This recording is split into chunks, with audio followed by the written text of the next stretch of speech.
والصلاة والسلام على أشرف الأنبياء وإمام المرسلين. أما بعد.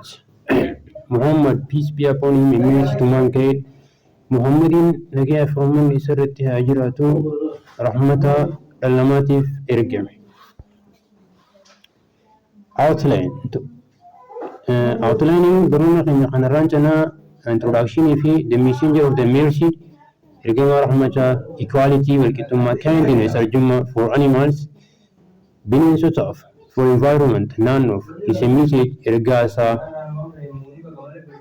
introduction seensa irratti who is who eenyu inni almost 1.2 billion bear witness he is the messenger of Allah.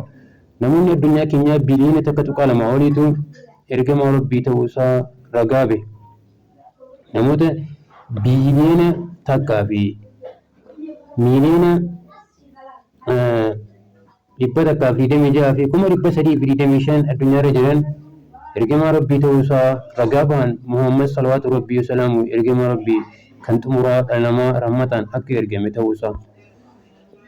Encyclopedia of Britannic kitaabni guddichi beekamaan Encyclopedian Britannic waa'ee Muhammad irratti salawaatu rabbii wasalaamu alayhi maal jedha. Muhammad is the most successful of all appropriate and religious personality. Kitaaba 12 edition keessatti alkunyaan Muhammadin nabiyyoota fi namoota dhuunfaa duniyaa kana keessatti baay'ee milkaa'oo ta'an jedhee itti barreessee jira. Akkaan milkaa'oo ta'an jedhee galmeesse.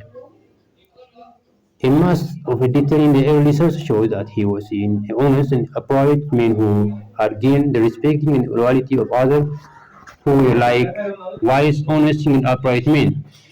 Kitaaba kana keessatti bal'inaan gisee ilaaluu inni madda isaa kan jalqabaatti wanti inni agarsiisu wanni inni ture nama amanamaa fi nama yeroo guddina isaa keessatti kabajuu fi amanamummaa guddaa namoota biraarraa argate ta'uusaa mul'isa. Seenaan jiru kanuma addeessa. Michael G. Hirsch kitaaba inni barreesse keessatti ranked him the list of the most influential person in history. Kitaaba namoota addunyaa kana keessatti dhiibbaa uuman ja'aman irratti barreeffame keessa Muhammadii sadarkaa tokkoffaa irratti namoota seenaa keessatti dhiibbaa dhala namaa irratti taasisanii galmeessan jechuudhaan barreesse.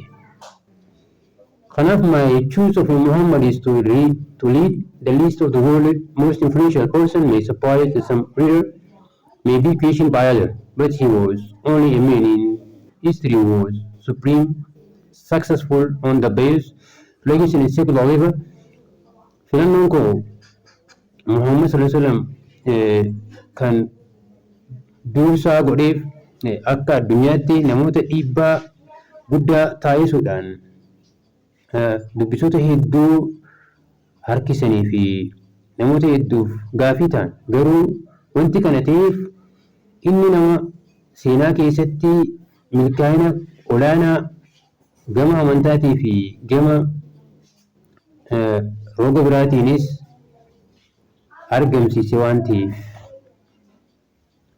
Laamir Chaim namni jedhamu renowned historian seenessa beekamaa speaking on the essential of human greatness wonder barbaachisummaa guddina namaa irratti kan barreesse namtichi Laamir Chaim jedhamu kun if the greatness of the purpose guddina kaayyoo keetiitii fi smallness of the means xiqqeenya karaa yookaan astounding result bu'aa ajaa'ibsiisoo fiduudhaan the three criteria of the human genius ilmi namaa kun nama qaxalee fi nama cimaa ta'uuf ulaagaaleen sadiitu jira.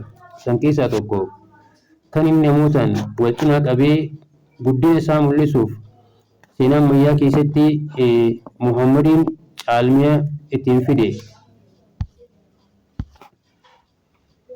He did it. Inni kana hojjete. He was by the most remarkable man that ever set foot on the earth. Nama duniyaa kanarra deeme keessaa nama gumaata yookaan gahee guddaa addunyaa kanarratti dabarse.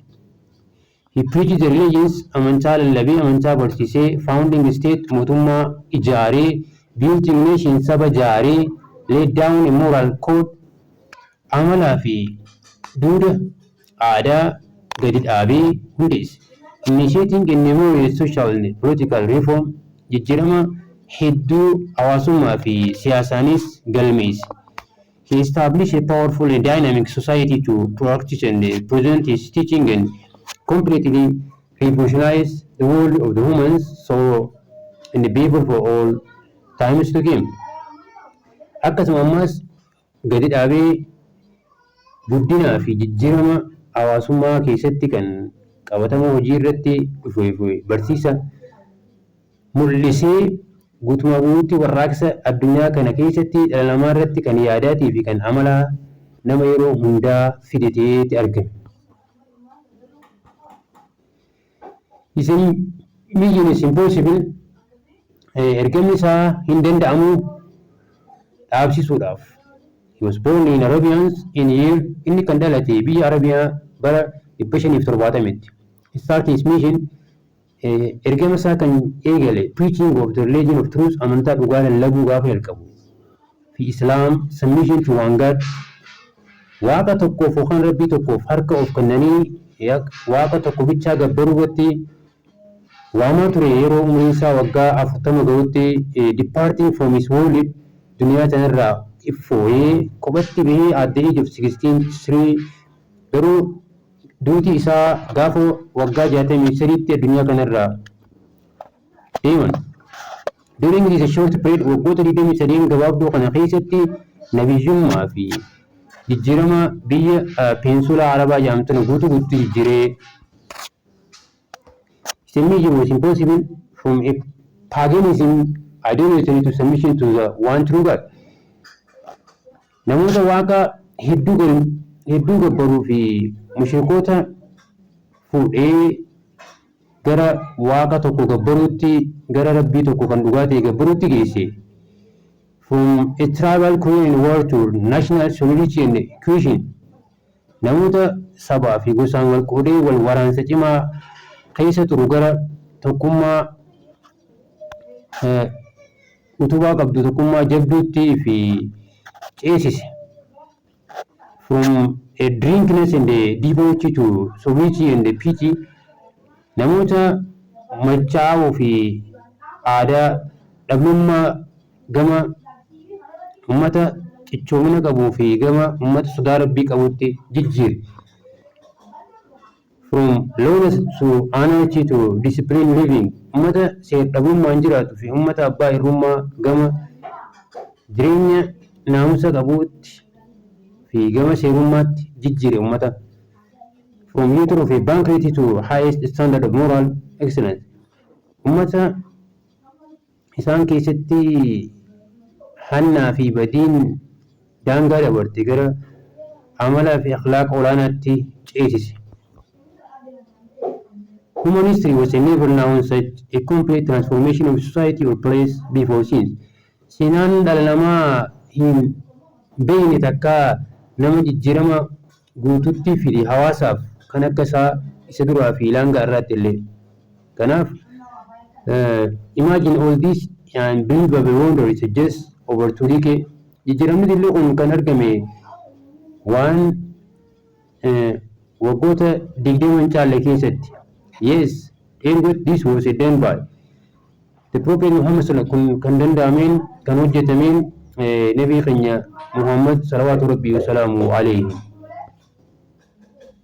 Why a prophet is? Nabiyyin maal? The source of human knowledge is limited. Beekumsi dhala namaa daangeffama. Normal reality can be understanding by observation. Dhugaan lafa jirtu kan hubatamuun ilaaluudhaani. Higher level of reality. Dhugaan olaanaa ta'e fi deductive reasoning plus scientific investigation.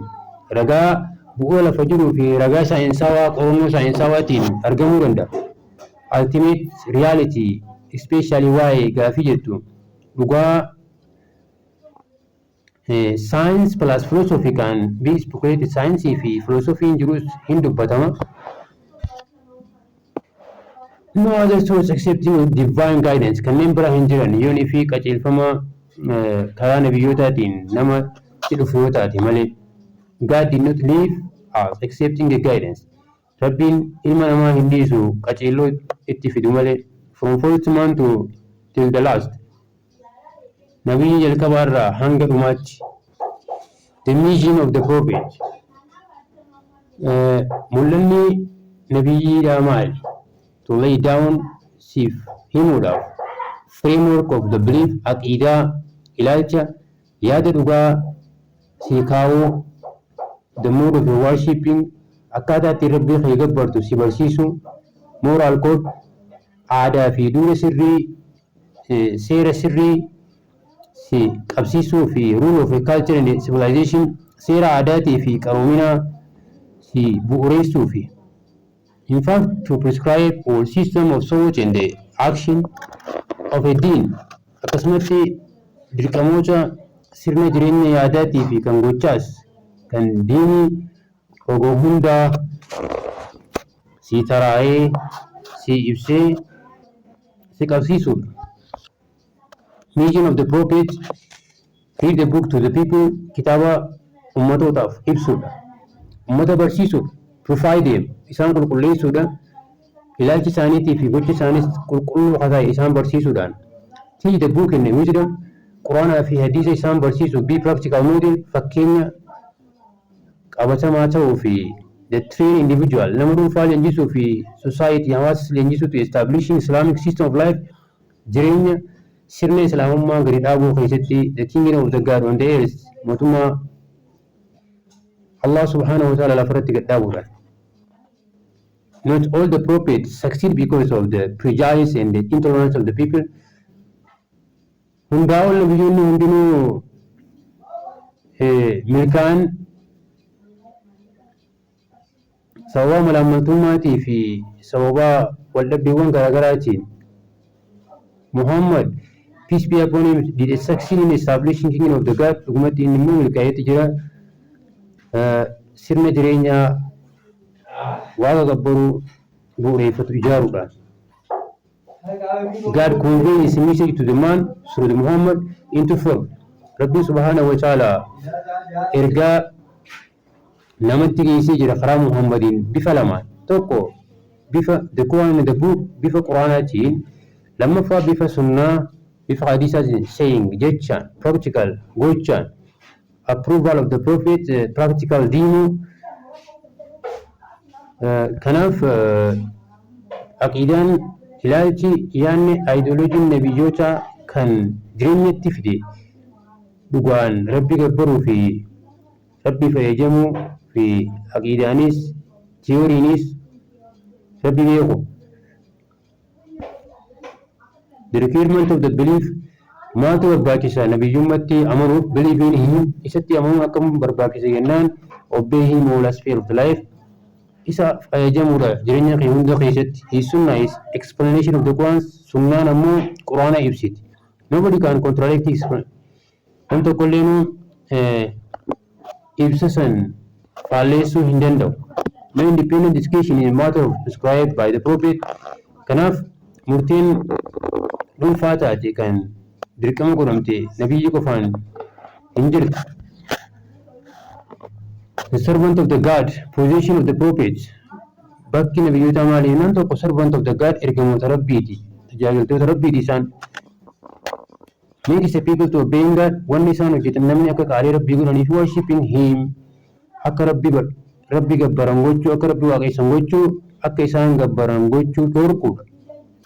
By conveying ergaa isaanii geessuudhaan isaan no force osoo isaan hin dirqisiifne. Just human being dhalli namaa akkuma jirutti no sharing divinity. Kanaaf waaqummaa keessatti qooda waliinii wanti jedhamu hin jiru. The area mentioning above identity attributing right and powers keessatti nuti superman namni nama caalu nama olii hin jiru. Kanaaf so Islam has saved it is follow from any excretion in this belief. Islaamummaan kanaaf ilma namaa hundinuu walqixa kan tokko caalu hin jiru sodaa rabbiitiin yoo taate malee.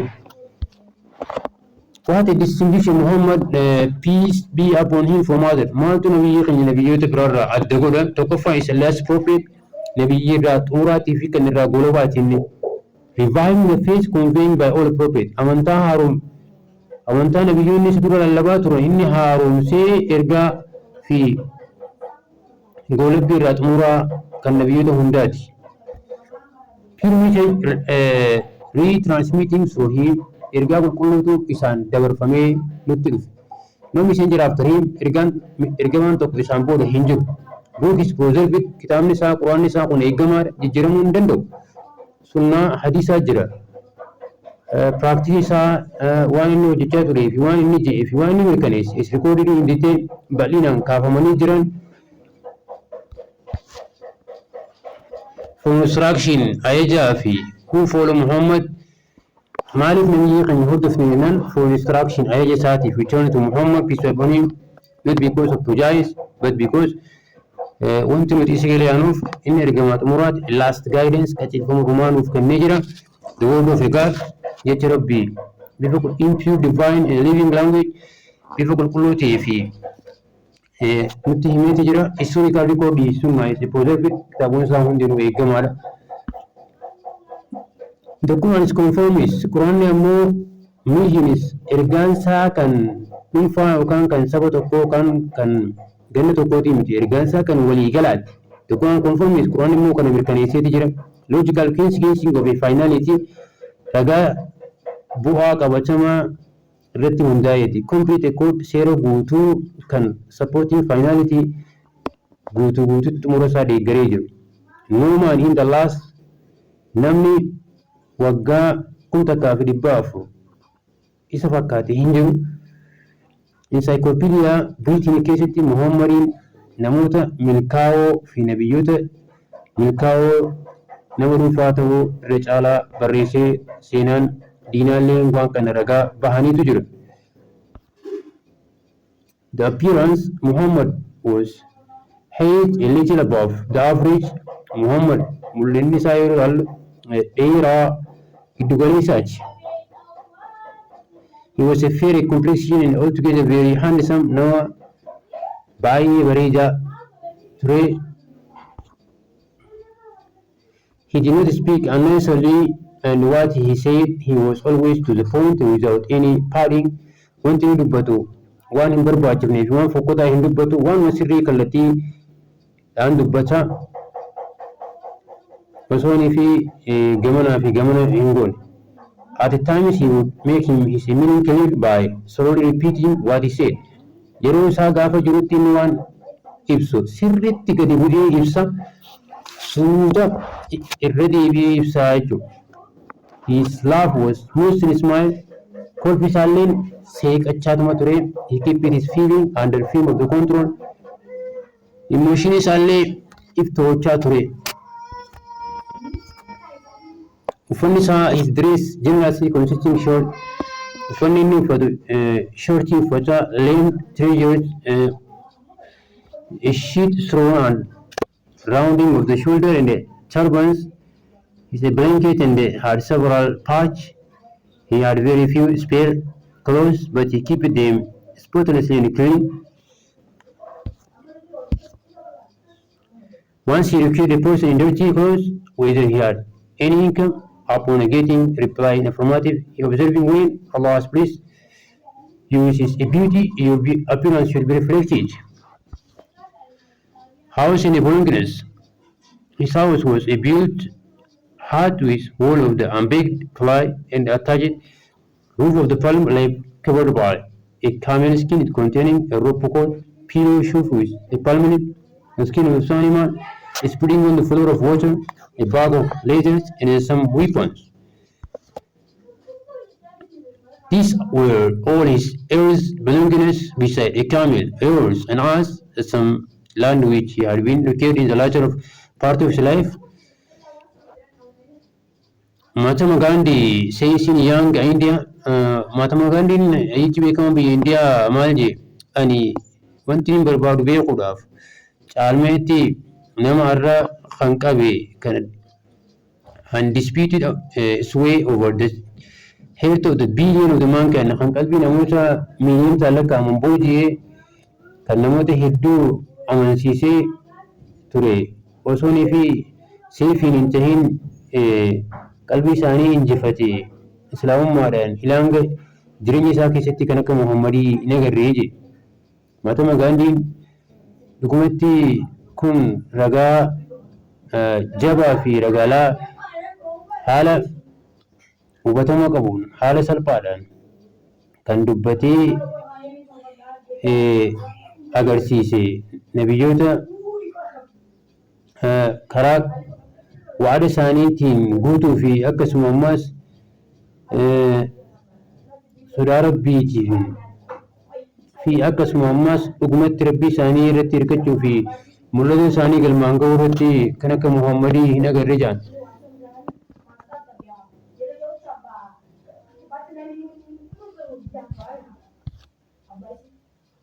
His wife Fatima Nasa Aisha says that it was hard day in his life when he had to scare meal. They were so in spite of being the most beloved ruler of Islamic state of all times.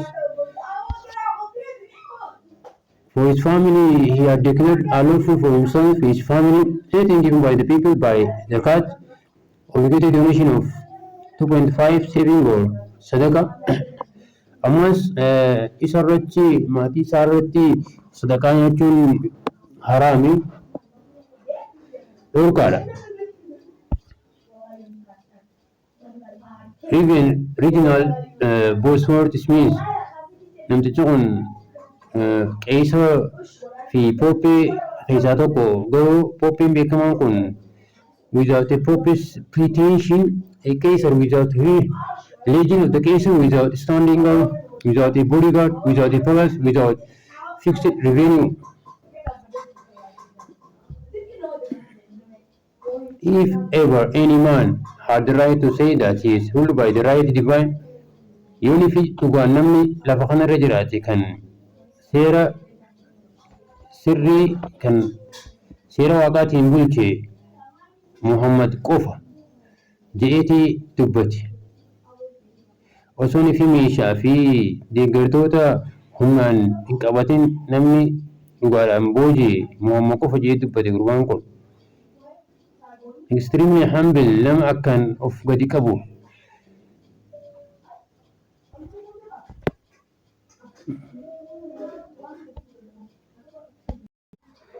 Extremely humble nabiin nama akkaan bu'uura hin qabnee fi nama akkaan of gadi qabu ture.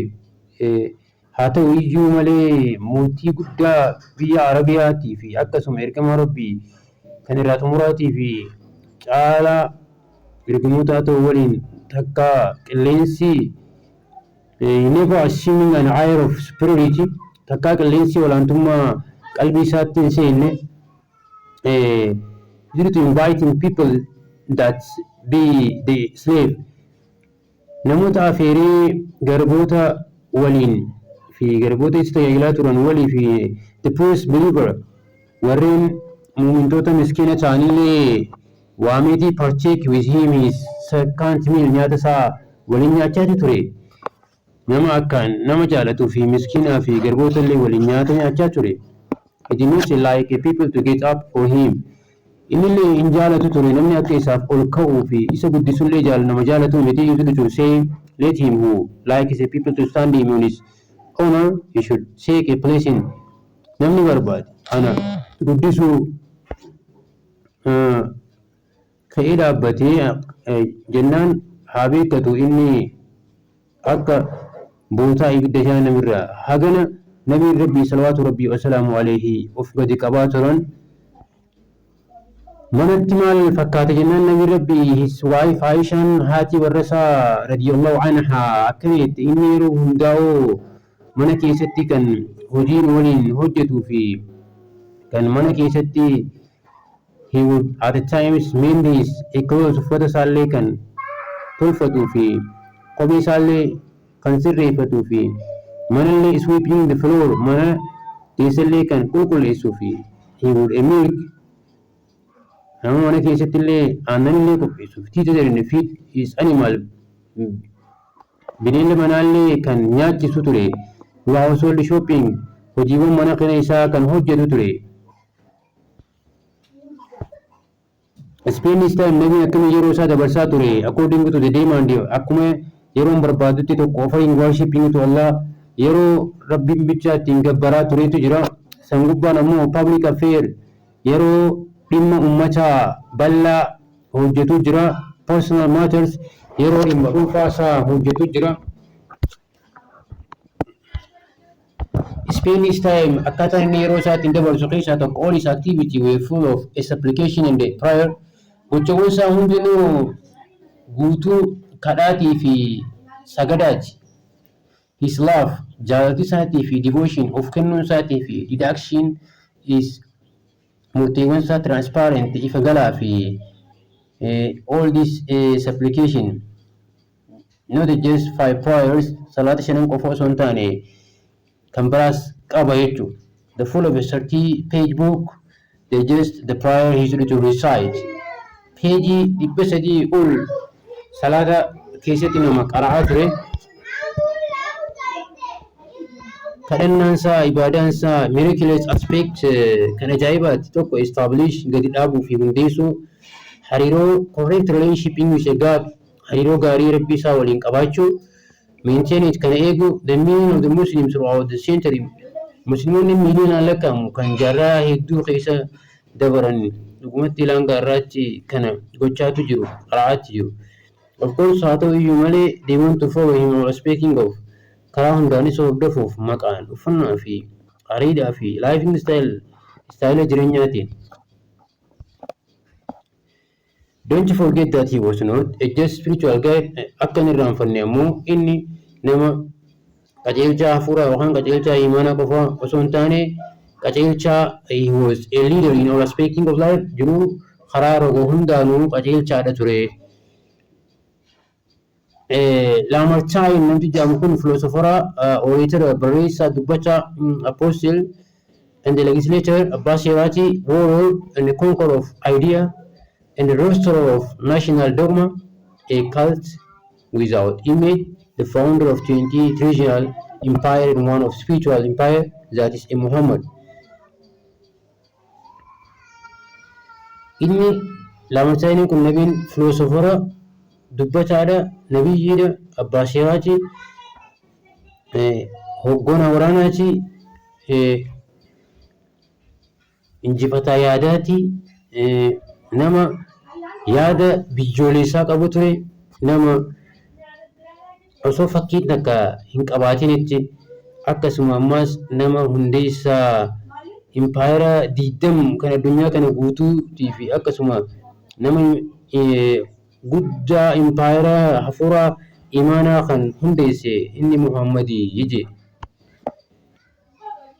The most famous man nama akkaan beekamaa created army kan waraana uumee seera kaayee empire is only empire qobaasaa kaayee they founded hundeessee if anything at all haa ta'u iyyuu waan fedhe hunda all no more than immaterial power osoo meeshaa hin qabaatinitti which can be crumbled away before his eyes. This man moved not only armies, legislation, empire, people, and dynasty, but millions of men, 1/3 of them inhabit the world. More than that, he moved and others, the guides, the religions, the ideas, belief, and the souls. As regard all the standard by which human greatness may be measured, we may well ask, is there any man greater than he? Dhugumatti istaandaarduma fadheenu kan guddina dhala namaa agarsiisu saffaramee yoo mul'ate guddaa kan ta'e isarra hin jiru jedhamee seenaa keessatti galmaadha. Amalli isaa maal fakkaata jennaan by nature he was a gentle uumamaan inni arjaadha candid heart onnee qulqulluu qabaata always inclined to be gracious yeroo hunda namaaf rammata godhuu fi to overlooking the fault of other badii namaa kan irra namaa darbuu fi namaaf dhiifama gochuun beekama. Politeness and courtesy and compassion and tenderness, simplicity and humanity, sympathy and sincerity were some of the keynote of his characters.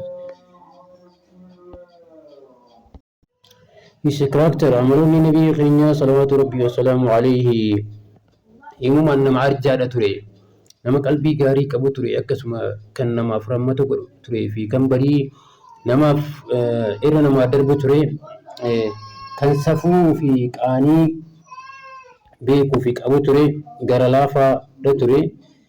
Dhimma keessatti simplicity gadi of qabuu fi namaaf arjoomuu fi namaaf tolu kan qabu ture. Amaloota isaa keessaa nabiin salawaatu rabbii wasalaamu alayhi akkan nama arjaadha ture, nama amala gaarii qabu ture. Barsiisaa keessatti akkana jee ture, rabbiin na erge akkaan ani ergamaa rabbii ta'uuf na erge, akkasuma ammas akkaan agarsiisuu fi guutumina akhlaaqaa, guutumina amalaa akkaan barsiisuuf na erge. Kana keessatti amala gaarii babal'isuu fi na erge laafintiidhaa fi rahmataan.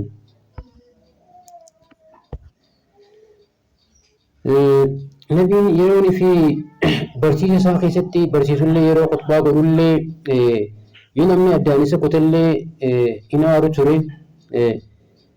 Namoota gammoojjii namoota baadiyyaallee yoo dhufan isaanitti illee qa'aaru hin turre. His grandson akkasuma kan gurbaan baadiyyaa wayii tokko dhufee isa dhaabee ture fi hin aarree ijoolleen inni akaakuu ta'uufis gaafa inni khutbaa godhu yeroo isa dhufan fuudheeti hammatee dhungatee saniif achi hin aarree. Nabiin salawaatu rabbii wasalaamu alayhi ni jedhe, irra badaan nama boru fuula rabbiin duratti nama garaa jabeessa fi nama amala badaa qabu kan namni sababa amala gadhee isaatiif isarraa fagaatanii jedhe. The messenger of mercy, inni ergamaa rahmataati, inni kan ergameef hin jiru rahmataan aalama kanaaf ergame. We have sent you as a mercy for the world, kan si ergineen nuti aalama kanaaf rahmata gochuuf. Quraanaatu ibsee nama akkaan garmalee arjaa ture, akkaan malee rahmata mu'mintootaaf godhaa ture, diina isaatiif illee akkasuma gochaa ture. Eegama akkaan qabateen boodatti bineensaaf illee gara laafaa, bineensaaf illee arjummaa gochaa ture. Inni dhugumatti inni there is heaven reward for every act of a kindness done to a living animal. Dhugumatti rabbi biratti miindaa guddaa akka argatan namoonni tola oolan bineensa lubbuu qabuuf waan nuyi qabu hundaafuu namni tokko yeroo agaritti nama ba'aa humnaa alaa ba'achiise bineensa yookaan beeylada of biraa qabutti rabbiin sodaadhaa, beeylada keessan seeraan kunuunsaa jee gorsee ture. Mirga beeyladaatii fi mirga bineensotaallee barsiisee nama duniyaa kana gubbaa deeme. Love for the poor, miskiina jaalachaa ni jedhee nabiin. Namni nama musliimaa guutuu yookaan sirriitii miti namni ifi nyaatee garaa guuttatee bulu yookaan ollaansaa qullaa yookaan beelaan bulu jedhe. Aishaan ni jette to his wife he said, haadha warra isaatiin Aishaadhaan ni jedhe, yaa Aishaa, love of the poor, miskiina jaaladhu, let them come to you. Yoo isaan sitti hin dhufan illee Allah will draw you near to himself. Rabbiin gama saasi dhiyeessees jaalata. Ergamaa rahmataa inni warraaqsa guddaa ga'een kana osoonii fi dhiiga tokko gadi naqiniin jijjiirama guddaa duniyaa kana irratti nama fideedha. Inni only few hundred were killed initiating by heroes from others. Addunyaa kana keessatti warreen jijjiirama finne ja'an lubbuu namoonni miiliyootaan lakkaa'amuu dhangalaasaniiti fidan. Just compare it with any other revolution of the world. Warraaqsa duniyaa kana irra dhufee hundaa waliin wal qabnee yoo ilaallu.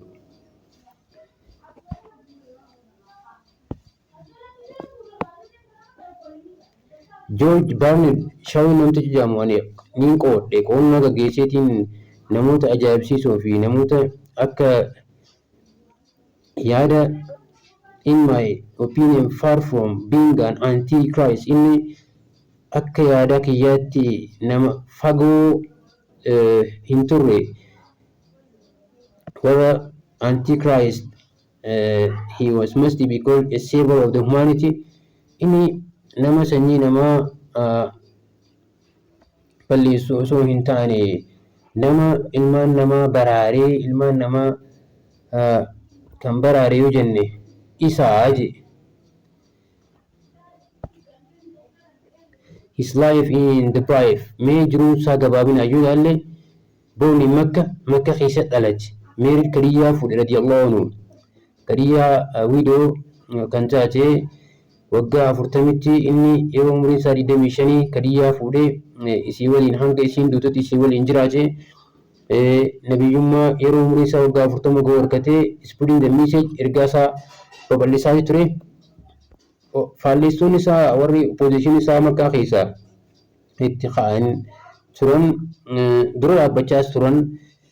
Eegana gara Madiinaa yeroo umriin isaa waggaa 53 ga'u waggaa 13 booda gara Madiinaa deemee hordoftoota hanga tokko fudhatee eegana Madiinaa keessatti establish Islamic State mootummaa islaamummaa gadi dhaabee taught Muslim how to live islaamummaa musliimoota barsiise akka isaan karaa jireenya hunda isaaniitiin akkaataa isaan itti jiraatanii fi akkaataa imaana isaaniitii fi aadaa fi hawaasummaa fi siyaasaas jireenya karaa hundaanuu haalota hundaanuu isaan barsiisaa ture. Akkasuma ammas diinota isa qabuudhaaf yeroo osoo addaan hin dhaabne itti fufanii isa qabuu barbaadan hundumaa makka irraa dhufanii